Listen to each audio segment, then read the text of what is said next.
Hello, good afternoon, friends. Today, first time I doing afternoon ride at the IIT Jodhpur campus.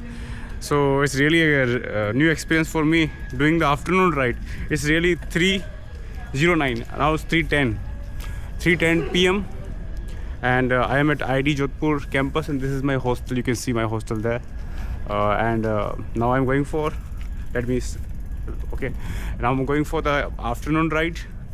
And I will complete till evening. It's now 3, so I will try to complete it 5:30. Okay, 5:30. Target is 50 kilometers at least. More, it will be good. Okay, going to start the Strava for recording the ride. Fine.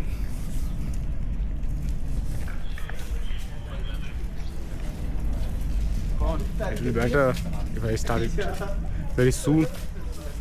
Okay, I started. Okay. Location is on.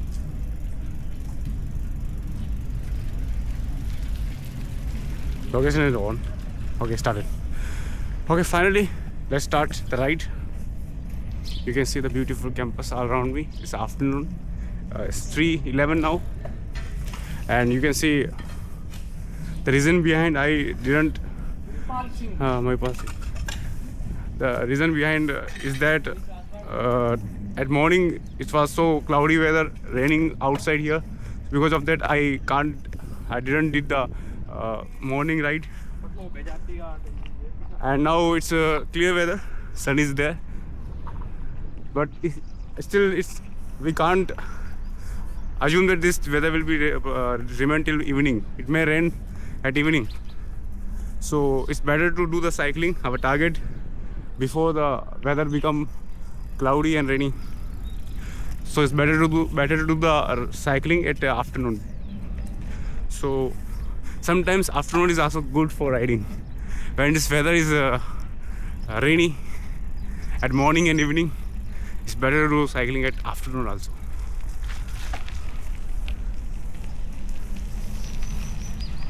So you can see the campus, beauty of campus of IIT Jodhpur.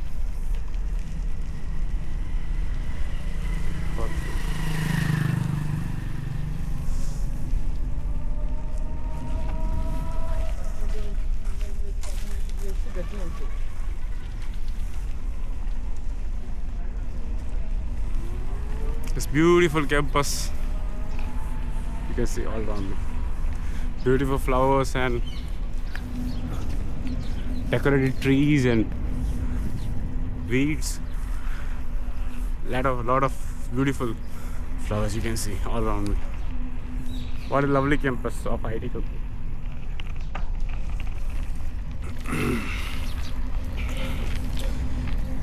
Finally, it's really beautiful.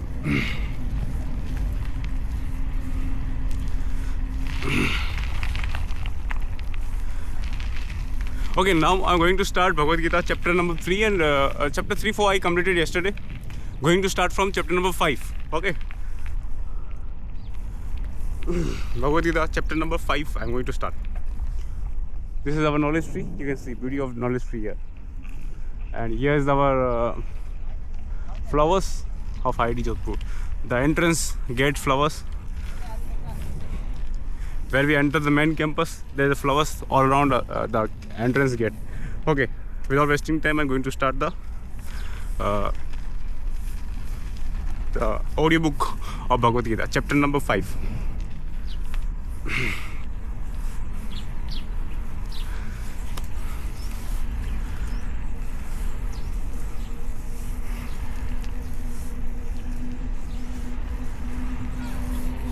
Chapter 5, Karma Yoga.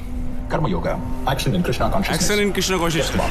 Arjuna uvacha sannyasam karmanam Krishna punaryogam na shamsasi yachcheya etayorekam tanme broti sunishchitam. Translation. Arjuna said, O Krishna, first of all, you asked me to renounce work, and then again you recommend work with devotion. Now, will you kindly tell me definitely which of the two is more beneficial, or both? In this 5th chapter of the Bhagavad Gita, the Lord says that work in devotional service is better than dry mental speculation. Devotional service is easier than the latter because, being transcendental in nature, it frees one from reaction. In the 2nd chapter, Preliminary knowledge of the soul and its entanglement in the material body were explained. How to get out of this material engagement by Bhakti Yoga or devotional service was also explained therein. In the third chapter, it was explained that the person who is situated on the platform of knowledge no longer has any duties to perform. And in the fourth chapter, the Lord told Arjuna that all kinds of sacrificial work culminate in knowledge. However, at the end of the fourth chapter, the Lord advised Arjuna to wake up and fight. You can see being the situated in beautiful perfect weather. knowledge.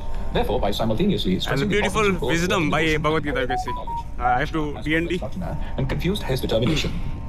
Arjuna understands that renunciation in knowledge involves cessation of all kinds of work Listen performed carefully, on okay? sense activities. But if one performs work in devotional service, then how is work stopped?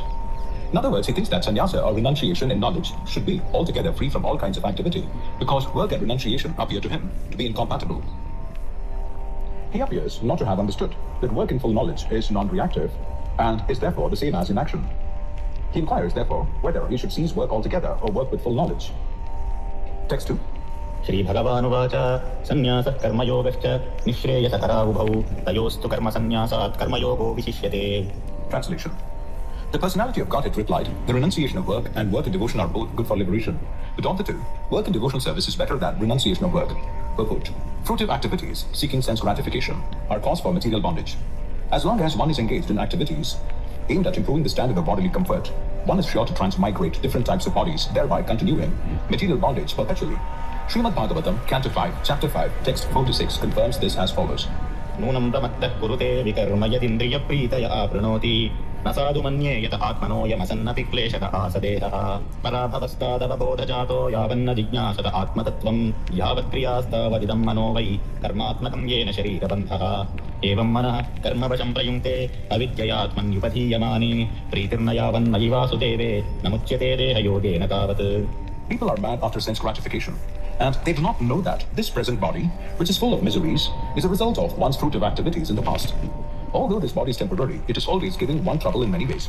Therefore, to act a lot for sense of beautiful gratification is not pictures. good. One is considered to be a failure in life as long as he makes no inquiry about his real identity.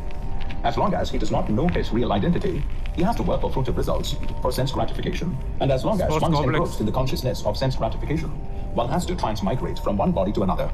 Although the mind may be engrossed in fruitive activities and influenced by ignorance, one must develop a love for devotional service to Vasudeva.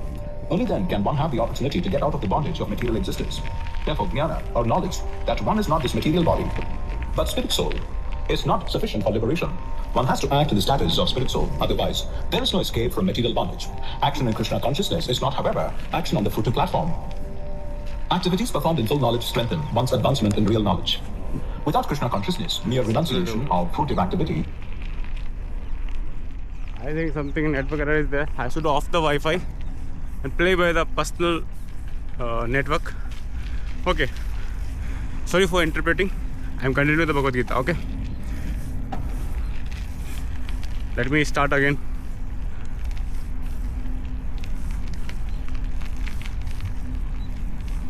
escape from material bondage. Action in Krishna consciousness is not, however, action on the fruitive platform. Activities performed in full knowledge strengthen one's advancement in real knowledge.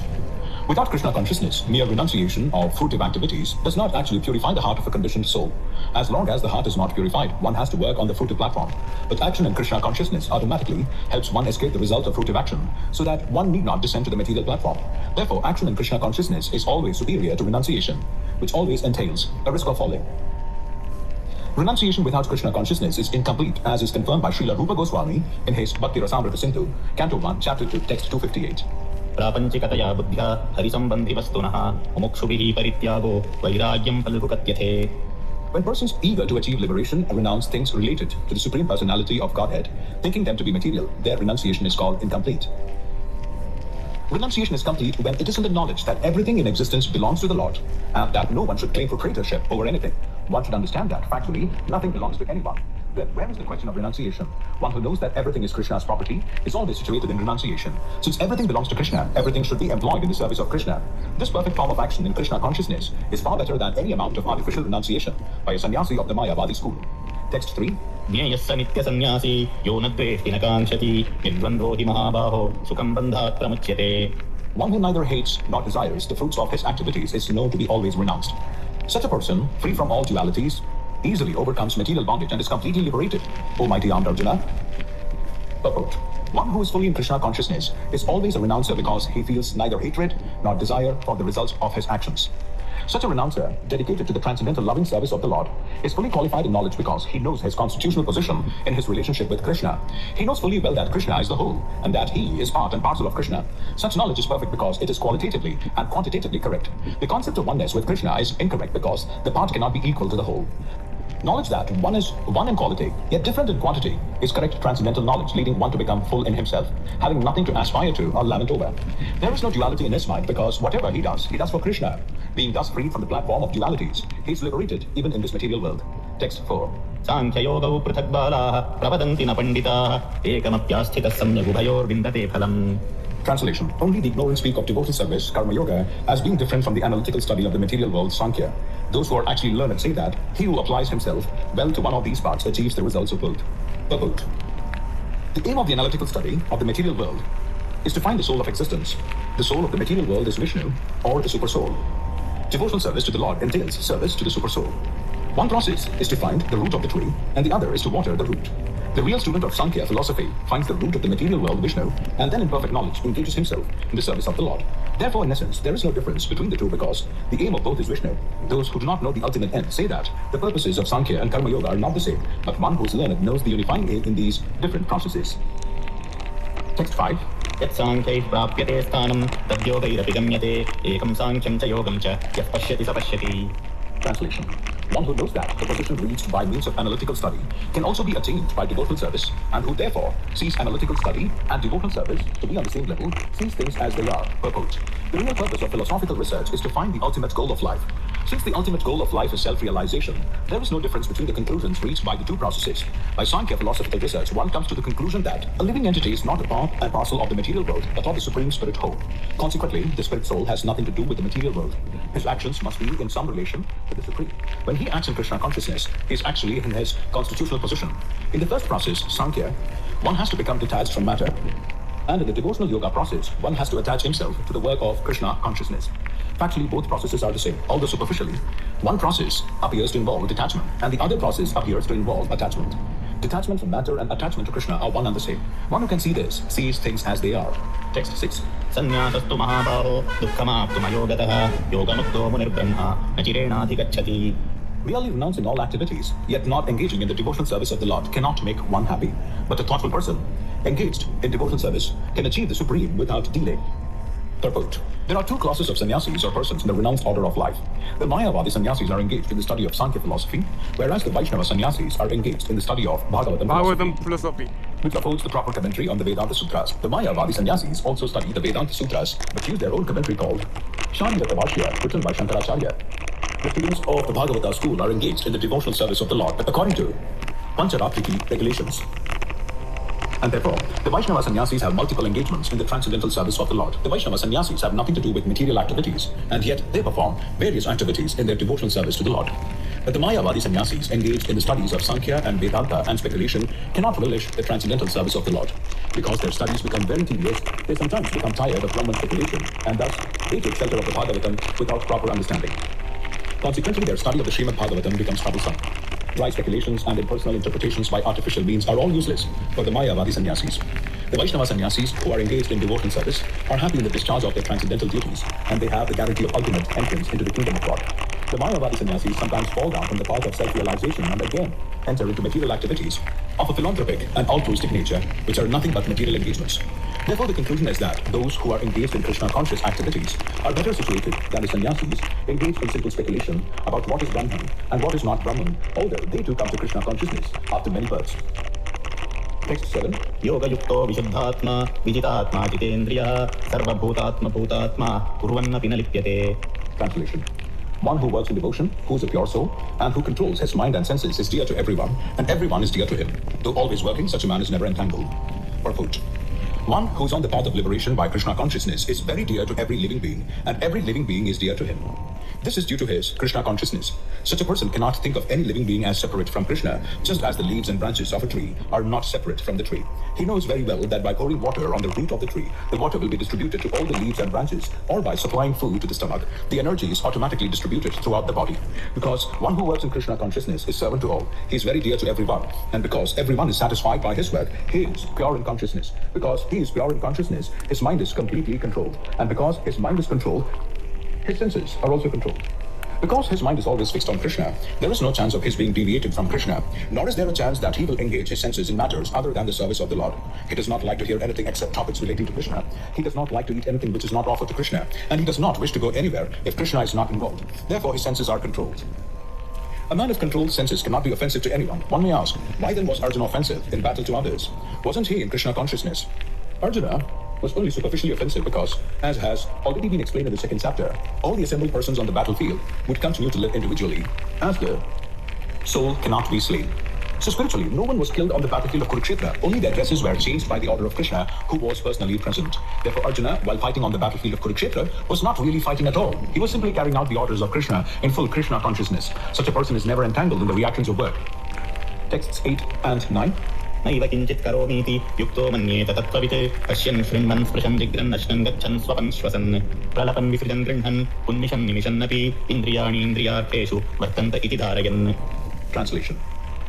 A person in the divine consciousness, although engaged in seeing, hearing, touching, smelling, eating, moving about, sleeping and breathing, always knows within himself that he actually does nothing at all. Because while speaking, evacuating, or receiving, or opening or closing his eyes, he always knows that only the material senses are engaged with their objects and that he is aloof from them. Purport. The person in Krishna consciousness is pure in his existence, and consequently, he has nothing to do with any work which depends upon 5 immediate and remote causes: the doer, the work, the situation, the endeavor, and fortune. This is because he is engaged in the loving transcendental service of Krishna. Although he appears to be acting with his body and senses, he is always conscious of his actual position, which is spiritual engagement. In material consciousness, the senses are engaged in sense gratification, but in Krishna consciousness, the senses are engaged in the satisfaction of Krishna's senses. Therefore, the Krishna conscious person is always free, even though he appears to be engaged in the affairs of the senses. Activities such as seeing and hearing are actions of the senses meant for receiving knowledge, whereas moving, speaking, evacuating, etc. are actions of the senses meant for work. A Krishna conscious person is never affected by the actions of the senses. He cannot perform any act except in the service of the Lord, because he knows that he is the eternal servitor of the Lord. Text 10. ब्रह्मण्याधाय कर्माणि सङ्गं त्यक्त्वा करोति यः लिप्यतेन स पापेन पद्मपत्रमिवाम्भसा. Translation. One who performs his duty without attachment, surrendering the results unto the Supreme Lord, is unaffected by sinful action, as the lotus leaf is untouched by water. Purport. Here, Brahmani means in Krishna consciousness. The material world is a sum total manifestation of the 3 modes of material nature, technically called the Pradhana. The Vedic hymns Sarvam Hi Etat Brahma, Mandukya Upanishad 2, Tasmat Etat Brahma, Nama Rupam, Annam Cha Jayate, Mundaka Upanishad, Canto 1, Chapter 2, Text 10, and the Bhagavad Gita, Chapter 14, Text 3, Mama Yonir Mahat Brahma indicate that everything in the material world is a manifestation of Brahman, and although the effects are differently manifested, they are not different from the cause. In the Ishopanishad, it is said that everything is related to the Supreme Brahman or Krishna, and thus everything belongs to him only. One who knows perfectly well that everything belongs to Krishna, that he is the proprietor of everything, and that, therefore, everything is engaged in the service of the Lord, naturally has nothing to do with the results of his activities, whether virtuous or sinful. Even one's material body, being a gift of the Lord for carrying out a particular type of action, can be engaged in Krishna consciousness. It is then beyond contamination by sinful reactions, exactly as the lotus leaf, though remaining in the water is not wet.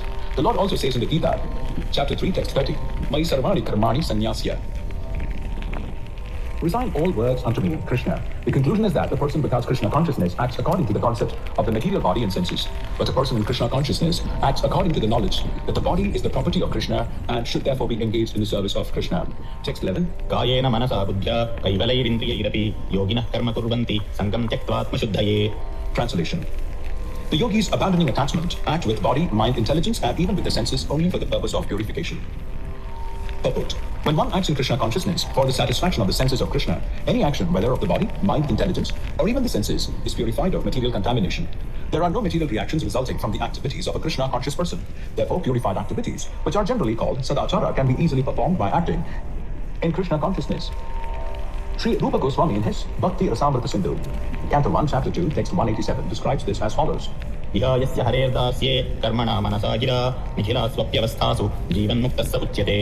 A person acting in Krishna consciousness, or in other words, in the service of Krishna, with his body, mind, intelligence, and words, is a liberated person even within the material world. Although he may be engaged in many so-called material activities, he has no false ego, for he does not believe that he is this material body or that he possesses the body. He knows that he is not this body and that this body does not belong to him. He himself belongs to Krishna, and the body too belongs to Krishna. When he applies everything produced of the body, mind, intelligence, words, life, wealth, etc., whatever he may have within his possession, to Krishna's service, he is at once dovetailed with Krishna. He is one with Krishna and is devoid of the false ego that leads one to believe that he is the body, etc. This is the perfect stage of Krishna consciousness. Text 12. युक्तः कर्मफलं त्यक्त्वा शान्तिमाप्नोति नैष्ठिकीम् अयुक्तः कामकारेण फले सक्तो निबध्यते. Translation. The steadily devoted soul attains unadulterated peace because he offers the result of all activities to me. Whereas a person who is not in union with the divine, who is greedy for the fruits of his labor, becomes entangled. Purport. The difference between a person in Krishna consciousness and a person in bodily consciousness is that the former is attached to Krishna, whereas the latter is attached to the results of his activities. The person who's attached to Krishna and works for him only is certainly a liberated person, and he has no anxiety over the results of his work. In the Bhagavatam, the cause of anxiety over the result of an activity is explained as being one's functioning in the conception of duality, that is, without knowledge of the absolute truth. Krishna is the supreme absolute truth, the personality of Godhead. In Krishna consciousness, there is no duality. All that exists is a product of Krishna's energy, and Krishna is all good. Therefore, activities in Krishna consciousness are on the absolute plane. They are transcendental and have no material effect. One is therefore filled with peace in Krishna consciousness, but one who is entangled in profit calculation or sense gratification cannot have that peace. This is the secret of Krishna consciousness. The realization that there is no existence besides Krishna is the platform of peace and fearlessness. Text 13. सर्वकर्माणि मनसा सन्न्यस्यास्ते सुखं वशी नवद्वारे पुरे देहि नैव कुर्वन्न कारयन्. Translation. When the embodied living being controls his nature and mentally renounces all actions, he resides happily in the city of nine gates, the material body, neither working nor causing work to be done. Purport. The embodied soul lives in the city of nine gates. The activities of the body, or the figurative city of body, are conducted automatically by its particular modes of nature. The soul, although subjecting himself to the conditions of the body, can be beyond those conditions if he so desires. Owing only to forgetfulness of a superior nature, he identifies with the material body and therefore suffers. By Krishna consciousness, he can revive his real position and thus come out of his embodiment. Therefore, when one takes to Krishna consciousness, one at once becomes completely aloof from bodily activities. In such a controlled life in which his deliberations are changed, he lives happily within the city of nine gates. The nine gates are mentioned as follows. नवद्वारे पुरे देहि हंसो लोलायते बहिः वशी सर्वस्य लोकस्य स्थावरस्य चरस्य च. The Supreme Personality of Godhead, who is living within the body of a living entity, is the controller of all living entities all over the universe. The body consists of nine gates, 2 eyes, 2 nostrils, 2 ears, 1 mouth, the anus, and the genitals. The living entity in his conditioned stage identifies himself with the body, but when he identifies himself with the Lord within himself, he becomes just as free as the Lord, even while in the body. Shvetashvatara Upanishad, chapter 3, text 18. Therefore, a Krishna-conscious person is free from both the outer and inner activities of the material body. Text 14. न कर्तृत्वं न कर्म One second. What happened? I don't know. लोकस्य सृजति प्रभुः न कर्मफलसंयोगं स्वभावस्तु प्रवर्तते. Translation. The embodied spirit, master of the city of his body, does not create activities, nor does he induce people to act, nor does he create the fruits of action. All this is enacted by the modes of material nature. Purport. The living entity, as will be explained in the 7th chapter, is one of the energies or natures of the Supreme Lord, but is distinct from matter, which is another nature called inferior of the Lord. Somehow, the superior nature, the living entity, has been in contact with material nature since time immemorial. The temporary body, or material dwelling place, which he obtains is the cause of varieties of activities and their resultant reactions. Living in such a conditional atmosphere, one suffers the results of the activities of the body by identifying himself in ignorance with the body. It is ignorance acquired from time immemorial that is the cause of bodily suffering and distress. As soon as the living entity becomes aloof from the activities of the body, he becomes free from the reactions as well. As long as he is in the city of body, he appears to be the master of it, but actually is neither its proprietor nor controller of its actions and reactions. He is simply in the midst of the material ocean, struggling for existence. The waves of the ocean are tossing him, and he has no control over them. His best solution is to get out of the water by transcendental Krishna consciousness. That alone will save him from all turmoil. Text 15. नादत्ते कस्यचित् पापं न चैव सुकृतं विभुः अज्ञानेनावृतं ज्ञानं तेन मुह्यन्ति जन्तवः. Translation. Nor does the Supreme Lord assume anyone's sinful or pious activities. Embodied beings, however, are bewildered because of the ignorance which covers their real knowledge. Purport. The Sanskrit word Vibhu means the Supreme Lord, who is full of unlimited knowledge, riches, strength, faith, beauty, and renunciation. He is always satisfied in himself, undisturbed by sinful or pious activities. He does not create a particular situation for any living entity, but the living entity, bewildered by ignorance, desires to be put into certain conditions of life, and thereby his chain of action and reaction begins. A living entity is, by superior nature, full of knowledge. Nevertheless, he is prone to be influenced by ignorance due to his limited power. The Lord is omnipotent, but the living entity is not. The Lord is Vibhu, or omniscient, but the living entity is Anu, or atomic. Because he is a living soul, he has the capacity to desire by his free will. Such desires fulfilled only by the omnipotent Lord. And so, when the living entity is bewildered in his desires, the Lord allows him to fulfill those desires, but the Lord is never responsible for the actions and reactions of the particular situation, which may be desired. Being in a bewildered condition, therefore, the embodied soul identifies himself with the circumstantial material body and becomes subjected to the temporary misery and happiness of life.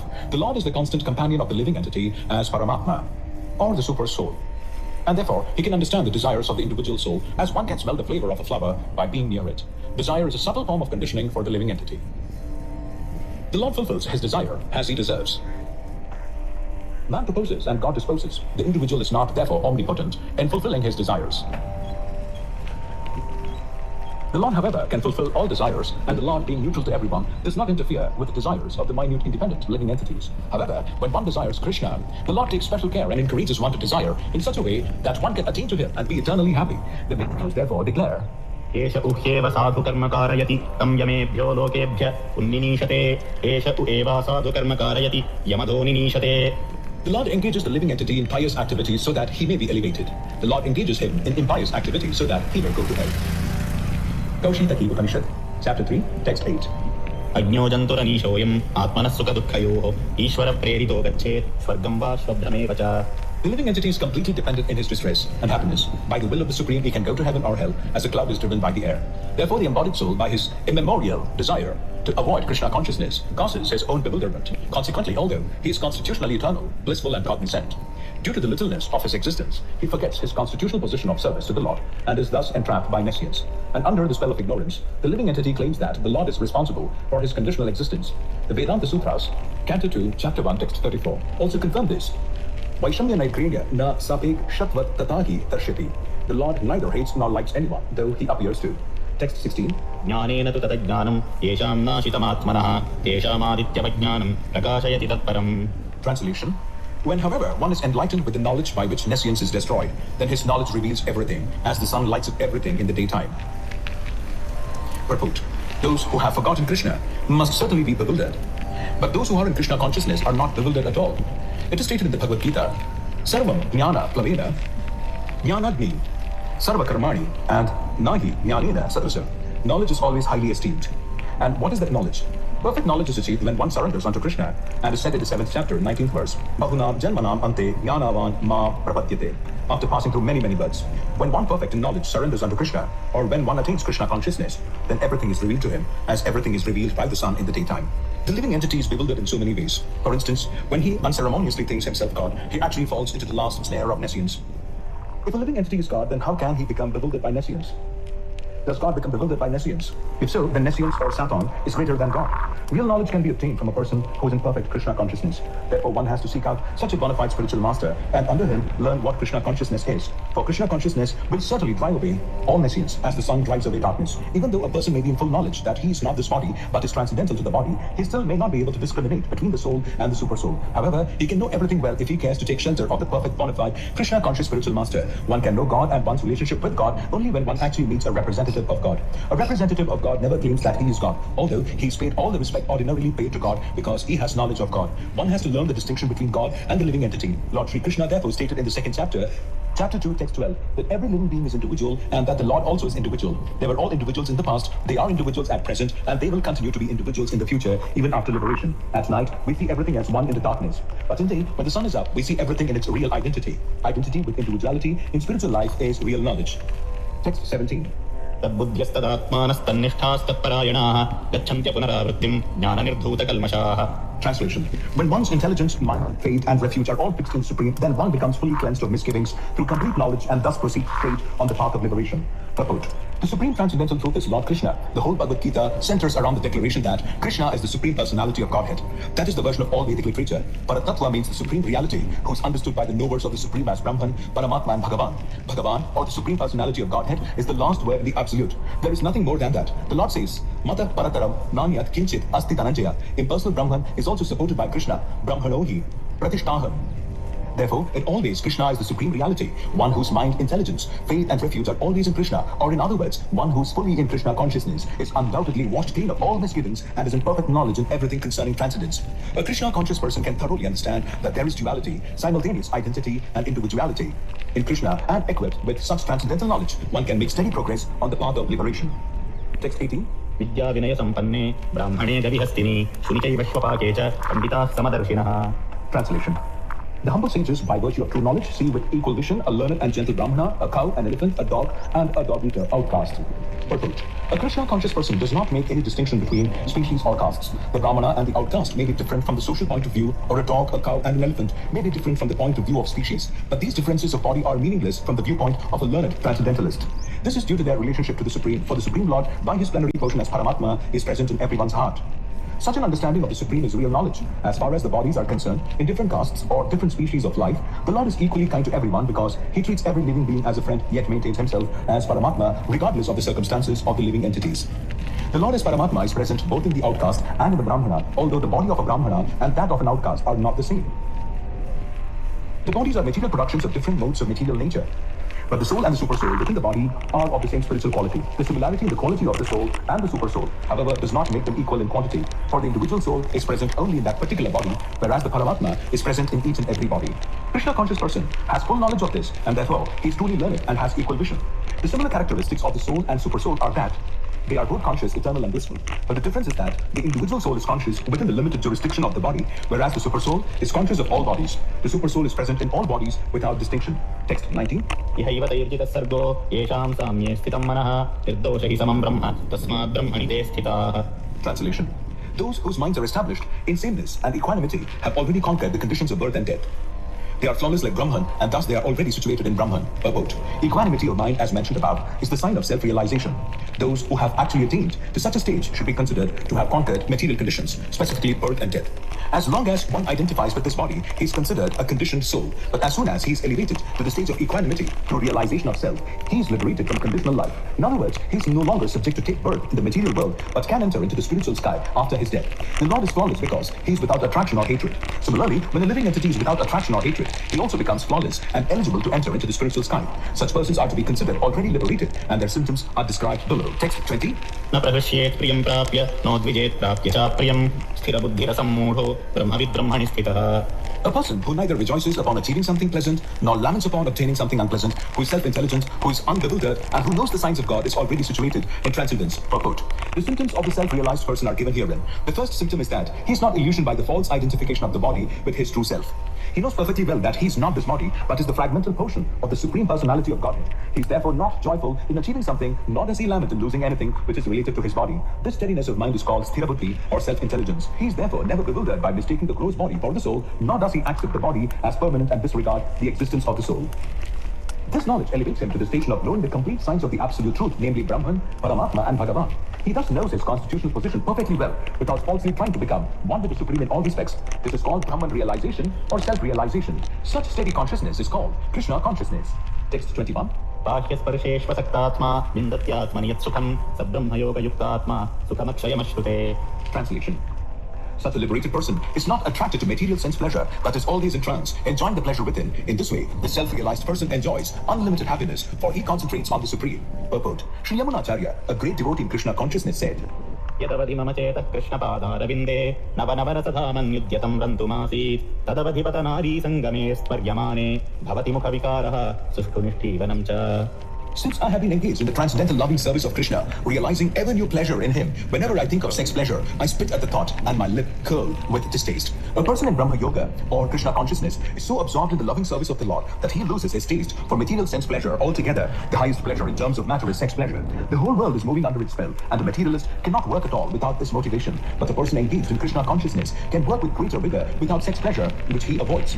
That is the test in spiritual realization. Spiritual realization and sex pleasure go ill together. A Krishna Krishna conscious person is not attracted to any kind of sense pleasure due to his being a liberated soul. Text 22. ये हि संस्पर्शजा भोगा दुःखयोनय एव ते आद्यन्तवन्तः कौन्तेय न तेषु रमते बुधः. Translation. An intelligent person does not take part in the sources of misery which are due to contact with the material senses. O son of Kunti, such pleasures have a beginning and an end, and so the wise man does not delight in them. Purport. Material sense pleasures are due to the contact of the material senses, which are all temporary because the body itself is temporary. A liberated soul is not interested in anything which is temporary. Knowing well the joys of transcendental pleasures, how can a liberated soul agree to enjoy false pleasure? In the Padma Purana, it is said, Ramante yogino nante, satyanande chidatmani, iti rama pade naso, param brahma bhidiyate. The mystics derive unlimited transcendental pleasures from the absolute truth, and therefore, the supreme absolute truth, the personality of Godhead, is also known as Brahma. In the Srimad Bhagavatam also, Canto 5, Chapter 5, Text 1, it is said, Nayam deho deha, bhajan draloke, kashtan kaman arhate bigpujam te, tapo divyam putraka yena sattvam. Siddha et yasmat brahma saukyam tva anantam. My dear sons, there is no reason to labor very hard for sense pleasure while in this human form of life. Such pleasures are available to the stool eaters, hogs. Rather, you should undergo penances in this life by which your existence will be purified, and as a result, you will be able to enjoy unlimited transcendental bliss. Therefore, those who are true yogis or learned transcendentalists are not attracted by sense pleasures, which are the causes of continuous material existence. The more one is addicted to material pleasures, the more he is entrapped by material miseries. Text 23. शक्नोति have यः सोढं प्राक्शरीरविमोक्षणात् कामक्रोधोद्भवं वेगं स युक्तः स सुखी नरः. Translation. Before giving up this present body, if one is able to tolerate the urges of the material senses and check the force of desire and anger, he is well situated and is happy in this world. Purport. If one wants to make steady progress on the path of self-realization, he must try to control the forces of the material senses. There are the forces of talk, forces of anger, forces of mind, forces of the stomach, forces of the genitals, and forces of the tongue. One who is able to control the forces of all these different senses and the mind is called Goswami or Swami. Such Goswamis live strictly controlled lives and forego altogether the forces of the senses. Material desires, when unsatiated, generate anger, and thus the mind, eyes, and chest become agitated. Therefore, one must practice to control them before one gives up this material body. One who can do this is understood to be self-realized and is thus happy in the state of self-realization. It is the duty of the transcendentalist to try strenuously to control desire and anger. Text 24. योऽन्तः सुखोऽन्तरारामस्तथान्तर्ज्योतिरेव यः स योगी ब्रह्मनिर्वाणं ब्रह्मभूतोऽधिगच्छति. Translation. One whose happiness is within, whose active and rejoices within, and whose aim is inward, is actually the perfect mystic. He is liberated in the Supreme, and ultimately he attains the Supreme. Purport. Unless one is able to relish happiness from within, how can one retire from the external engagements meant for deriving superficial happiness? A liberated person enjoys happiness by factual experience. He can therefore sit silently at any place and enjoy the activities of life from within. Such a liberated person no longer desires external material happiness. This state is called Brahma-bhuta, attaining which one is assured of going back to Godhead, back to home. Text 25. लभन्ते ब्रह्मनिर्वाणमृषयः क्षीणकल्मषाः छिन्नद्वैतायतात्मानः सर्वभूतविदेवताः. Translation. बढ़िया। Those कैसे who हो? are beyond the duality आज के arise गाने from वाने नहीं doubts, सुना रहे, whose minds बढ़िया are यार। engaged within, who मेरे are always को- busy working for the welfare of all living beings. अभी थोड़ा सीरियस माहौल है. क्या हो गया? किताब पढ़ रहा हूँ.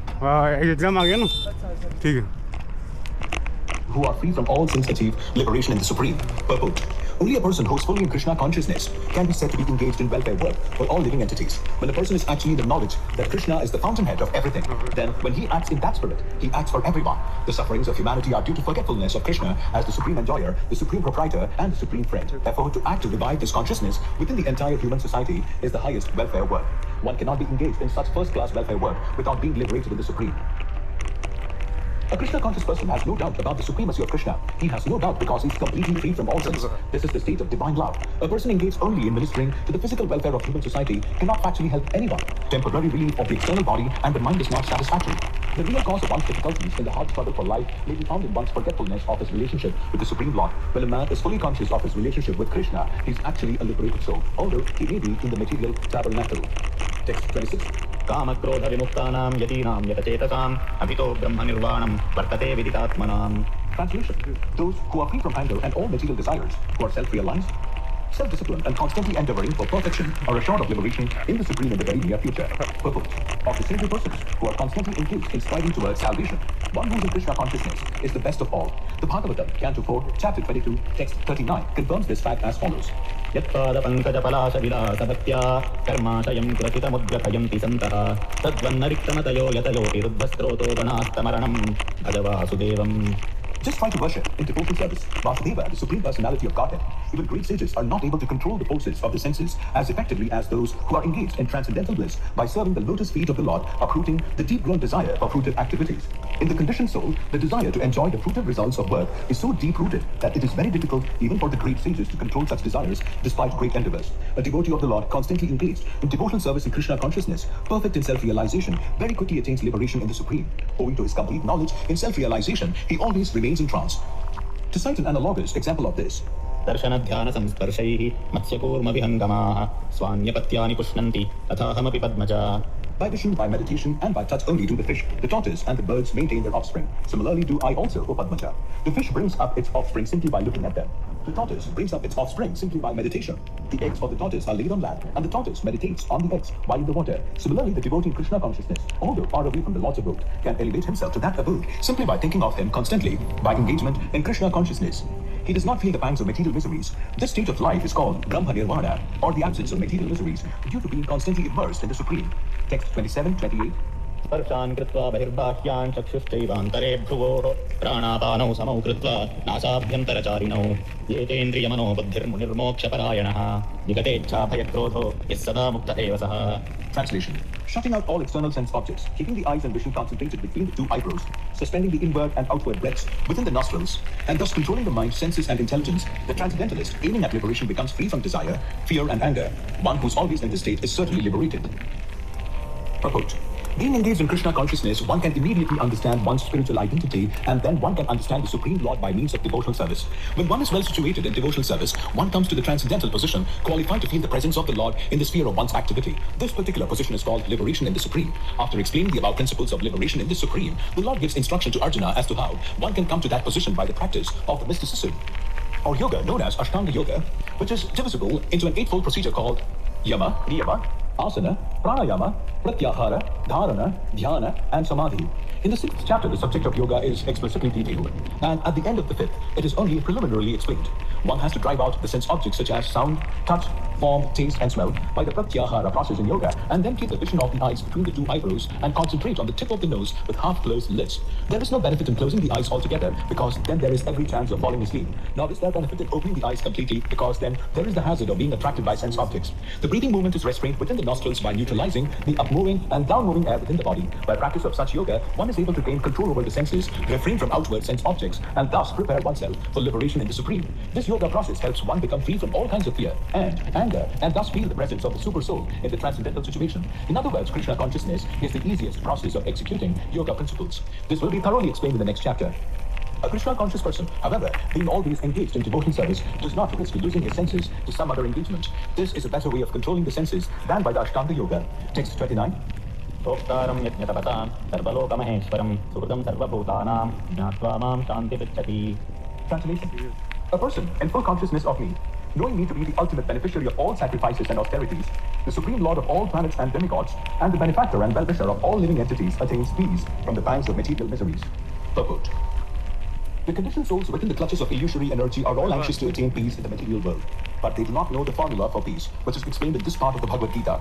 The greatest peace formula is simply this: Lord Krishna is the beneficiary in all human activities. Men should offer everything to the transcendental service of the Lord, because he is the proprietor of all planets and the demigods thereon. No one is greater than he. He is greater than the greatest of the demigods, Lord Shiva and Lord Brahma. In the Vedas, Svetashvatara Upanishad, chapter 6, text 7, the Supreme Lord is described as Tam Ishwaranam, Paramam Maheshwaram.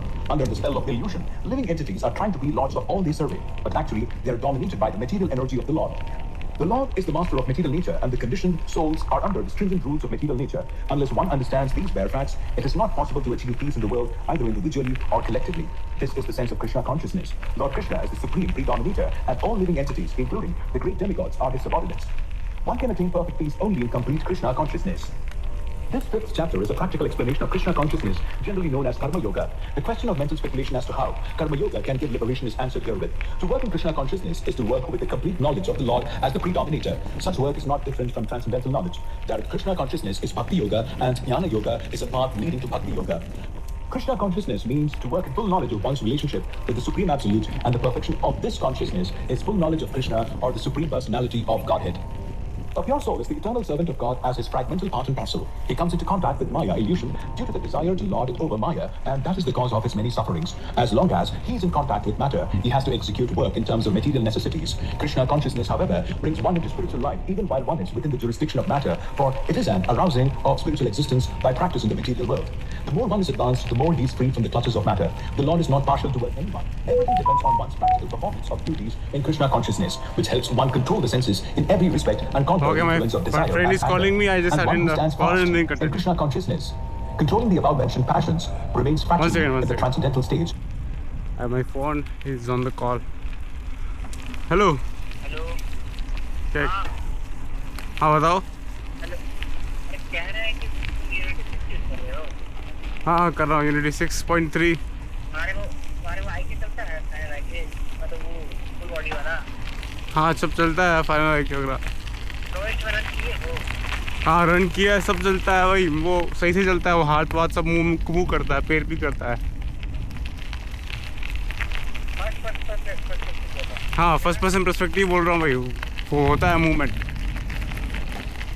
कौन से तुम्हारे आ- अरे वो उसी मैं अपने खुद के वाले में किया है और उसमें भी किया है. मुझे याद है वो वाले में बिग बॉस 3 में भी किया है. कहाँ है अरे अभी कैंपस में अंदर साइकिलिंग कर रहा हूँ. हाँ. अरे यार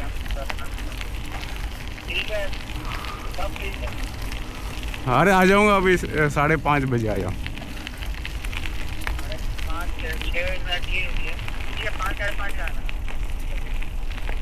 ठीक है यार. अरे हो जाएगा. अरे तुम उसको सही से SDK का कोई देखो ना यूट्यूब पर, वो बता देगा तुम्हें. यूट्यूब से देख के कुछ ऐसा बनाओ. अरे वो मैं देखा लेकिन मेरा क्या हुआ कुछ वर्जन इशू हो गया हाँ अरे SDK वो सही वर्जन में हाँ वो डाला नहीं होगा, कुछ अलग वर्जन में डाल दिया. वही डाउट है कि यूनिटी तो चले आएंगे हमारे यूनिटी कुछ नहीं जरूरत यही डाउट हाँ अच्छा ऐसा है. तो जो मैं वीडियो देख रहा हूँ देख के बनाया हूँ वो यूनिटी कुछ नहीं किया था वो तो क्या 22 वाले वर्जन भी किया हाँ 22 वाले से. अरे मुझे लग रहा है नहीं मैंने तो यूनिटी 6 से किया है यार.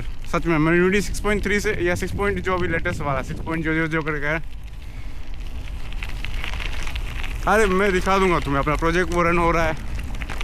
ठीक है ओके. साइकिलिंग खत्म होता है हाँ ठीक है okay.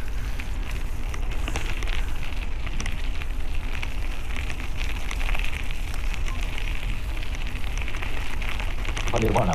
The Eightfold Yoga mysticism is automatically practiced in Krishna consciousness because the ultimate purpose is served. There is a gradual process of elevation in the practice of yama, niyama, asana, pranayama, pratyahara, dharana, dhyana and samadhi. But these only prepares perfection by devotional service, which alone can award peace to the human being. It is the highest perfection of life. Thus ends the Bhakti Vedanta purport to the 5th chapter of the Srimad Finally. Bhagavad Gita, the matter of karma yoga or action in Krishna consciousness.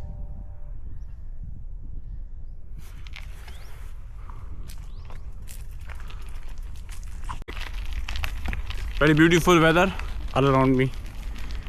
It's 14.54 kilometer I've completed and chapter number 5 is going to be over now. Last verse you can listen.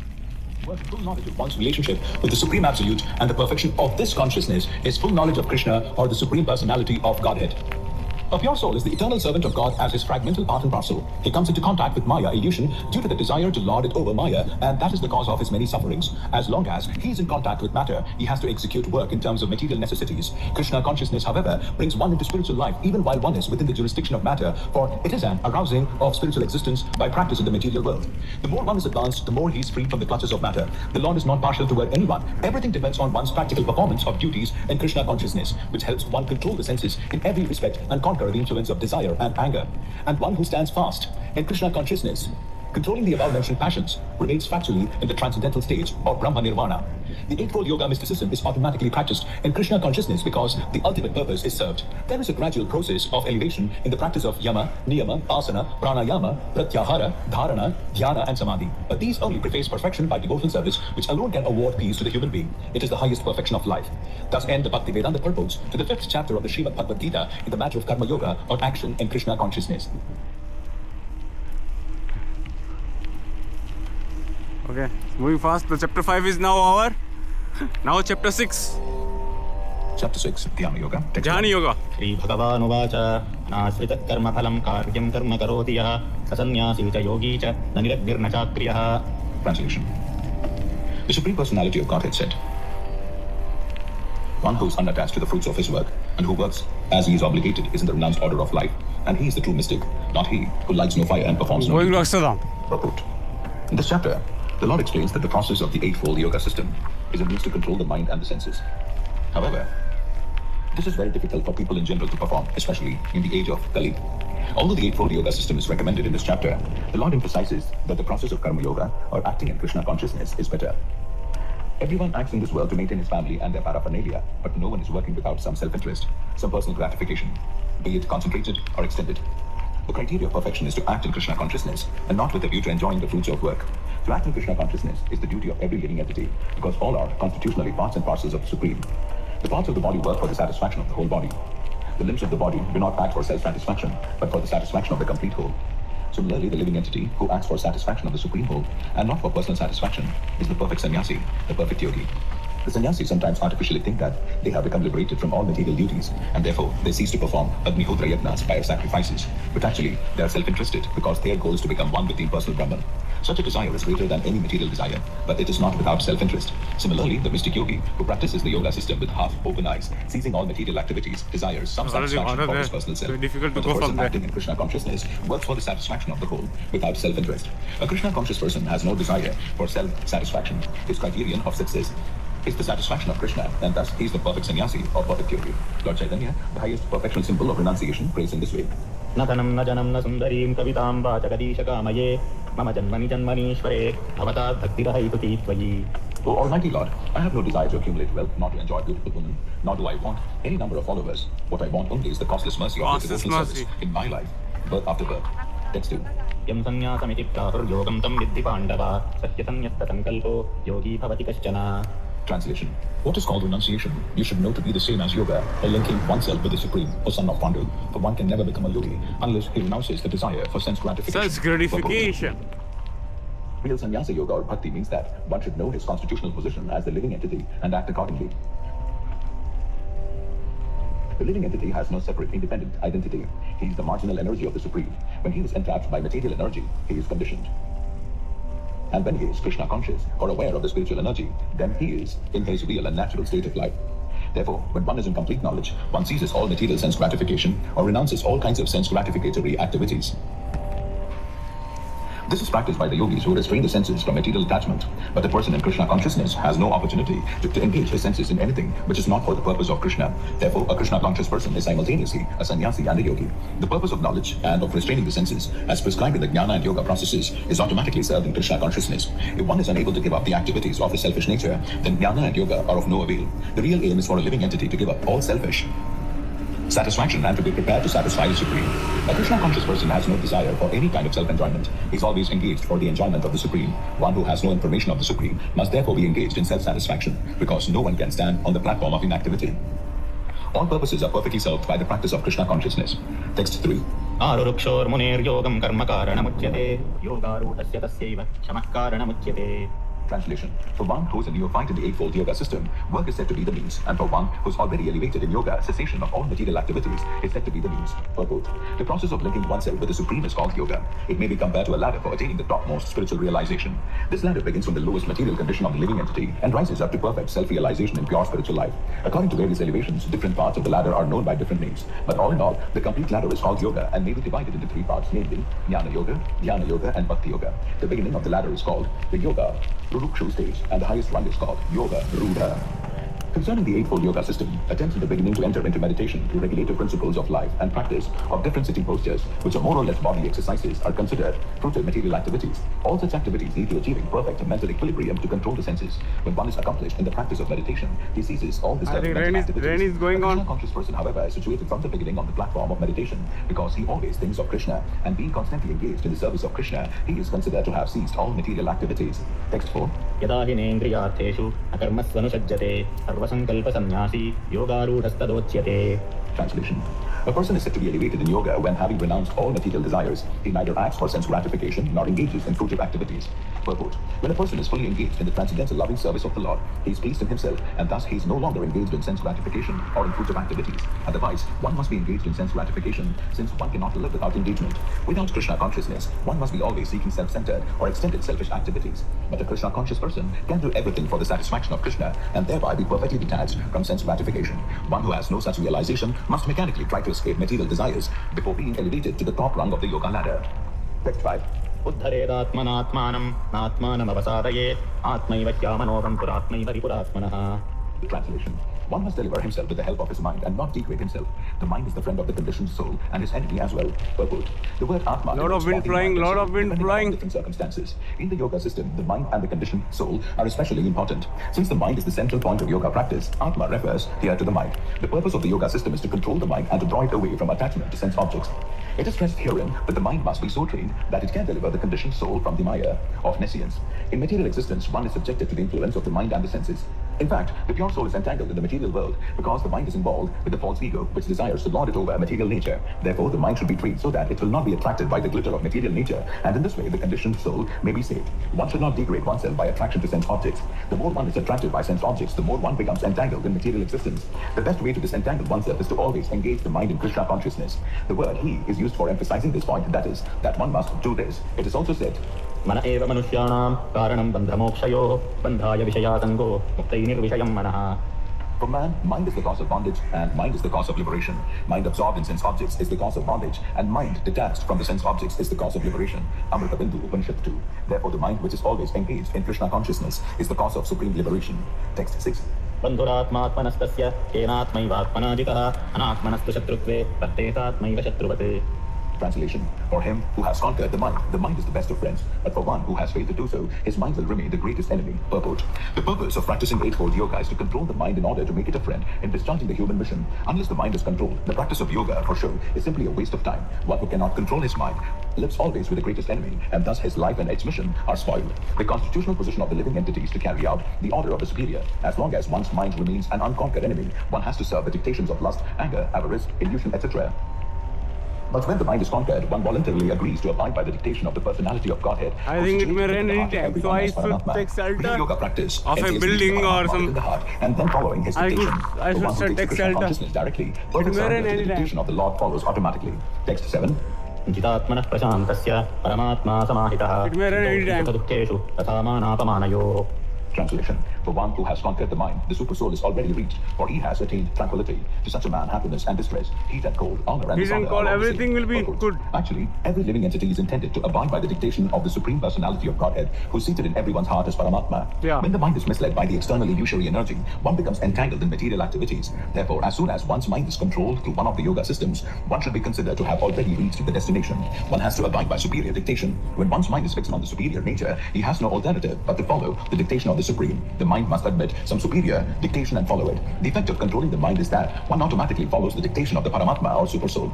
Because this transcendental position is at once achieved by one who is in Krishna consciousness, the devotee of the Lord is unaffected by the dualities of material existence, namely distress and happiness, cold and heat, etc. This state is practical samadhi or absorption in the Supreme.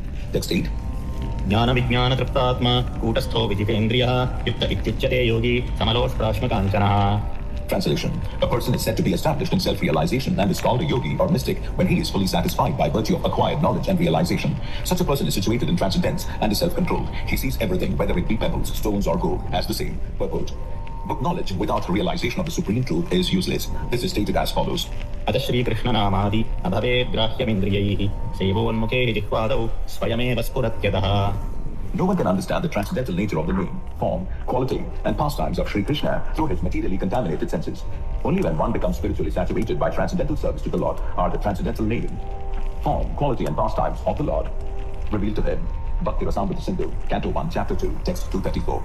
This Bhagavad Gita is the science of Krishna consciousness. No one can become Krishna conscious simply by mundane scholarship. One must be fortunate enough to associate with a person who is in pure consciousness. A Krishna conscious person has realized knowledge by the grace of Krishna because he is satisfied with pure devotional service. By realized knowledge, one becomes perfect. By transcendental knowledge, one can remain steady in his convictions. But by mere academic knowledge, one can be easily deluded and confused by apparent contradictions.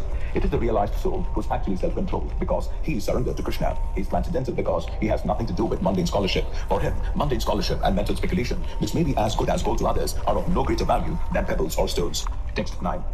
सुहृन्मित्रार्युदासीन मध्यस्थद्वेषबन्धुषु साधुष्वपि च पापेषु समबुद्धिर्विशिष्यते. Translation. A person is considered still further advanced when he regards honest well-wishers, affectionate benefactors, the neutral, mediators, the envious, friends and enemies, the pious and the sinners, all with an equal mind. Text 10. योगी युञ्जीत सततमात्मानं रहसि स्थितः एकाकीयत चित्तात्मा निराशीरपरिग्रहः. Translation. A transcendentalist should always engage his body, mind and self in relationship with the Supreme. He should live alone in a secluded place and should always carefully control his mind. He should be free from desires and feelings of possessiveness. Purport. Krishna is realized in different degrees as Brahman, Paramatma and the Supreme Personality of Godhead. Krishna consciousness means concisely to be always engaged in the transcendental loving service of the Lord. But those who are attached to the impersonal Brahman or the localized Super Soul are also partially Krishna conscious because impersonal Brahman is the spiritual ray of Krishna and Super Soul is the all-pervading partial expansion of Krishna. Thus the impersonalist and the meditator are also indirectly Krishna conscious. A directly Krishna conscious person is the topmost transcendentalist because such a devotee knows what is meant by Brahman and Paramatma. His knowledge of the absolute truth is perfect, whereas the impersonalist and the meditative yogi are imperfectly Krishna conscious. Nevertheless, all of these are instructed herewith to be constantly engaged in their particular pursuits so that they may come to the highest perfection sooner or later. The first business of a transcendentalist is to keep the mind always on Krishna. One should always think of Krishna and not forget him, even for a moment. Concentration of the mind on the Supreme is called samadhi or trance. In order to concentrate the mind, one should always remain in seclusion and avoid disturbance by external objects. He should be very careful to accept favorable and reject unfavorable conditions that affect his realization. And in perfect determination, he should not hanker after unnecessary material things that entangle him by feelings of possessiveness. All these perfections and precautions are perfectly executed when one is directly in Krishna consciousness, because direct Krishna consciousness means self-abnegation, wherein there is very little chance for material possessiveness. Srila Rupa Goswami characterizes Krishna consciousness in this way. अनासक्तस्य विषयान् यथार्हमुपयुञ्जतः निर्बन्धः कृष्णसम्बन्धे युक्तं वैराग्यमुच्यते. प्रापञ्चिकतया बुद्ध्या हरिसम्बन्धिवस्तुनः मुमुक्षुभिः परित्यागो वैराग्यं फल्गु कथ्यते. When one is not attached to anything, but at the same time accepts everything in relation to Krishna, one is rightly situated about possessiveness. On the other hand, one who rejects everything without knowledge of its relationship to Krishna is not as complete in his renunciation. It's really amazing. Sindhu, Canto 1, Chapter 2, Text 255-256. A Krishna-conscious person well knows that everything belongs to Krishna, and thus he is always free from feelings of personal possession. As such, he has no hankering for anything on his own personal account. He knows how to accept things in favor of Krishna consciousness and how to reject things unfavorable to Krishna consciousness. He is always aloof from material things because he's always transcendental and he's always alone, having nothing to do with persons not in Krishna consciousness. Therefore, a person in Krishna consciousness is the perfect yogi. Texts 11-12. शुचौ देशे प्रतिष्ठाय स्थिरमासनमात्मनः नात्युच्छ्रितं नातिनीचं शैलाजिनकुशोत्तरम् तत्रैकाग्रं मनः कृत्वा यतचित्तेन्द्रियक्रिया उपविश्यासने युञ्ज्याद् योगमात्मविशुद्धये. Translation. I'm going to open the umbrella. One should go to a secluded place and should lay kusha grass on the ground and Now then it's cover good. it with the deer skin and a soft cloth. The seats should be neither too high nor too low and should be situated in a sacred place. The yogi should then sit on it very firmly and practice yoga to purify the heart by controlling his mind, senses and activities and fixing the mind on one point. Purport. This is Sacred really places are amazing first if I places do of this pilgrimage. technique. In India, the yogis, the transcendentalists or the devotees all leave home and reside in sacred places such as Prayaga, Mathura, Vrindavana. It's raining. It's raining outside here. I should stay inside, otherwise it may difficult to cycle outside here in the rainy season. I should wait to stop the rain.